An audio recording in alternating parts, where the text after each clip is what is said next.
What up, family? Ghetto News Reporter Mary Dash Twin and Mary Lee. Today is Thursday in my city, Chicago. So they say, you understand what I'm saying? January the 27th, 2022.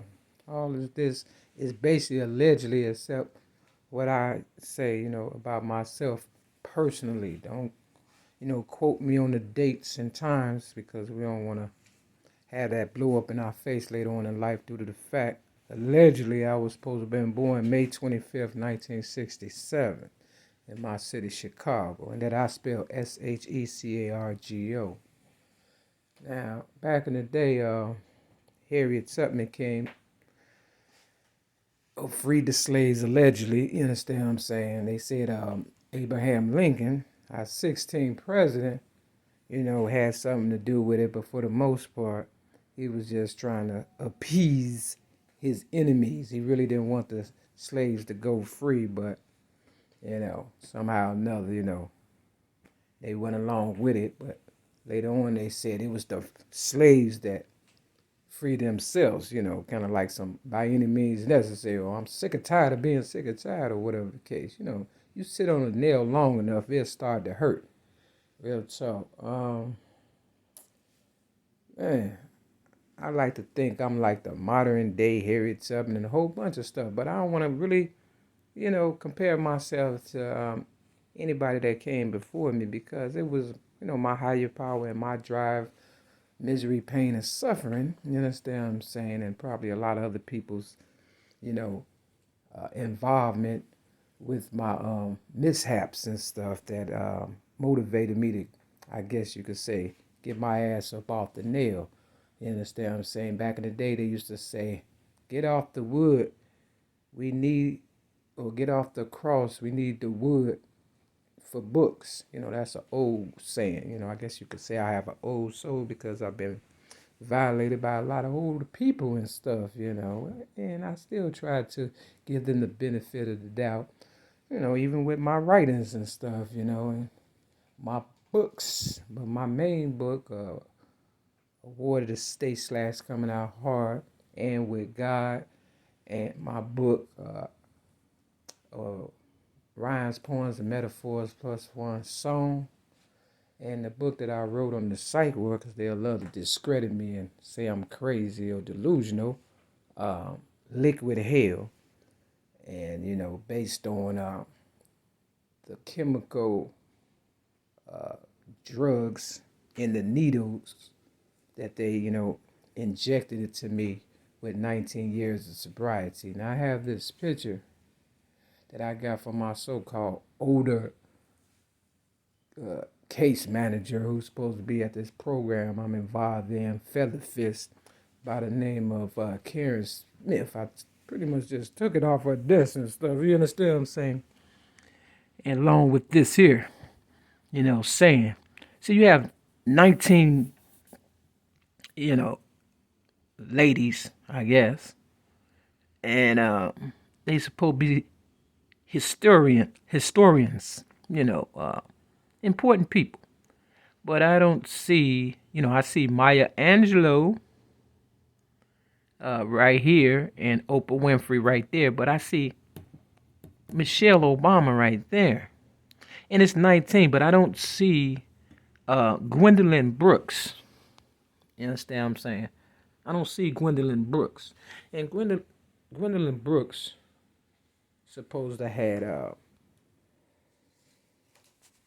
died in the year 2000 when my mother, Mary Wright, supposed to had, died, got murdered, or whatever the case. I don't even want to talk about it because, it's a whole lot to kind of, digest and reflect on. And I'm just trying to stick to the basis. But yeah, Gwendolyn Brooks supposed to had died, and she was a literary art person, a writer, but she looked manly, wore man clothes, whatever the case was. You understand? I'm not trying to get in people's personal business, but I don't see me right here, in this picture. They said that Michelle Obama, and who is 5'11", was supposed to be a transgender. Yeah, my thing is, I don't care. I voted for the little girls to get in the White House. I didn't particularly set my sight on Michelle or Barack Obama because I knew they pretty much knew the game or whatever. I just kind of wanted to see my child abuse rap based on the Color Purple movie, you understand what I'm saying, make it to the White House with them two little girls. As far as your sex orientation or whatever, I really didn't care about all that. I just wanted to see a person of color, such as myself, make it into the White House, even though they railroaded me, put me in prison for something I did not do, disarming a police officer. Now, whether or not Michelle Obama is a man or not, you know what I'm saying, that's something they have to live with. If they trick themselves into history or whatever the case may be off of my blood, sweat, and tears and real life story, that's their story. But what I can't understand is, if gay people don't want to be discriminated against, why discriminate against the one person who tried to save you from the ones who wanted to kill you? Not saying Michelle Obama, I'm saying in general. Back in the day, gay people were being violated, left and right. You understand what I'm saying? And we protected them. The girls protected them. I'm not understanding why my first ever YouTube video, Mary Mack versus the fat black Oprah Winfrey, you understand, where I included, gays, transgenders, metrosexuals, everybody except the perverts, the people that sleep with the dead, bestiality people, child abuse, abusers or whatever. Everybody pretty much except them. Now, maybe that's the case. Maybe that's why I'm having so many problems, because I've had more problems since I posted that first video, Mary Mack versus the fat black Oprah Winfrey, in November of 2007, than I had in my whole entire life. And I caught hell. I thought I had went through the most of it, but shit, it catches up with you, believe me. And they try to finish you off. You see, it's surviving. They never wanted us to be free. You understand what I'm saying? Let alone have reparations. Y'all talking reparations. We had reparations. I never had it, really. But y'all had it. I had a taste of it.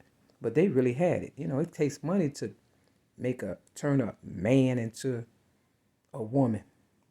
And rappers, we provided all that service all kind of way. Rap, hip hop, that shit hit every fucking facets of life. Every genre of music. Long story short, I knew my life was going to be something big in my story. And that's why I gave it to Oprah in 1984 at the age of 17. Now, I know my first ever YouTube video, I said 1986. I gave her my child abuse rap. But maybe that was my higher power telling me to watch out for the men around you, because that's when Stedman, you understand, entered into Oprah's life in 1986. They want to be us. They do. RuPaul, all of them. But they don't want us to be ourselves. Now, I don't know if Oprah is transgender or not. I've never met her. I just went on, but I think I know a real girl when I see it. But now the men starting to look so appealing, you understand what I'm saying, that I had to tap out of what I even like, and that's, ladies. So, I'm just trying to figure it out like everybody else. People look at me and say, well, you look like a guy. It's by design. It's by design. I wasn't trying to look like this. They made sure that I didn't upgrade myself, if that's what you want to call it, and left me in the trap building to die and basically just ramble, I guess, to myself. Long story short, Maya Angelou supposed to have died, and she was from St. Louis, Missouri. She's supposed to have been born on the same day that Martin Luther King Jr. Died April the 4th. Nothing happens in this world by mistake, you know. I try to warn Oprah to let her know that the older people, you know, may be jealous of the coming up people. And if I gave my story to Oprah, of course she was going to blow up, you know. And even Oprah said, Maya Angelou said, you have no idea, Oprah, you know what I'm saying? But I did. And I've seen a picture of Oprah laying in the bed with Maya Angelou, you know, because gays or trying to come up and get to the next level, you have to go through people or whoever came before you, whatever the case may be. And who's to say they came before me? Maybe they saw my come up and just started, you know, living out their dreams and fantasies or whatever vicariously through me and left me for dead to look stupid. Who knows? I don't know. I'm on a certain age. Or who says maybe it did happen the way that it happened. You understand what I'm saying? But I remember reading Maya Angelou book, Me, You, and whatever her last book was. I think it was, it got to page, I think 99, and her mother talked about her not dating the white man or whatever the case. But because Maya Angelou was pregnant, you understand what I'm saying? You know, she ended up going with a white man or whatever. And, you know, she may have been bisexual, who knows, and stuff. And maybe she thought I was a threat because I liked it, Oprah or whatever and stuff. I liked her only because I felt as though she was the next generation to keep us afloat. And I feel like I'm the, you know, one that kept them afloat. And now this new generation is just bringing us all down. So, I don't know, because if I can't make it, and whatever they do to me is what they're going to end up doing to you all. So, you know, I guess it was just a waste of time and stuff, real talk. Y'all sold yourselves cheap. They got this saying in AA, contempt prior to investigation. Now, I looked up the word contempt, and it says the feeling that a person or a thing is beneath consideration, worthless, or deserving scorn. He showed his contempt for his job by doing it very badly. You understand what I'm saying? I tried my best with what I could do and what I learned, considering the fact they didn't want me to go to school and learn anything because they wanted me to seem beneath them and, of course, them above me so they can, just use my mind, you know, and, you know, keep making money off of it and stuff like they've been doing since they realized it at the age of 8 in 1975. They never wanted me to advance in life, and that's why I'm in the trap building right now. You understand what I'm saying? 6210 South Kenbark Avenue, Chicago, Illinois, 60637, apartment 308. Real talk. Just living to die, I guess.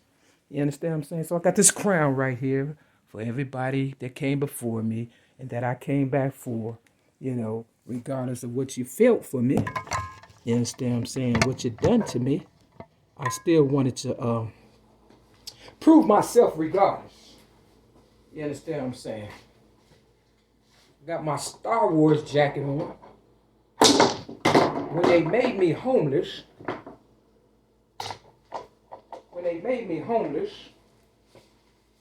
this is the 1 and the 11. As you can see, you know, they always throw it up, right? You see them do that? There you go. 3 times. The 1 and 11. You understand what I'm saying? That's 3 ones, which means I'm going to be number 1 regardless. They say 3 strikes you out. You understand? When I was homeless, they made me homeless after being in the AA meeting. I had 19 years of sobriety. I had this jacket on, I remember. And for 3 months, 3 to 4 months almost, I had to sleep in the same clothes because somebody was jealous of me and didn't want me to stay sober and stuff. And as you can see, it's 19 people on this here picture. You understand what I'm saying? Jealousy. That's what it boils down. People started getting older. Next thing you know, they look at you like a threat. And whoop, whop the bam. What that say right there? That says Mary. I took the K off and put the Y. That's Mark chapter 3.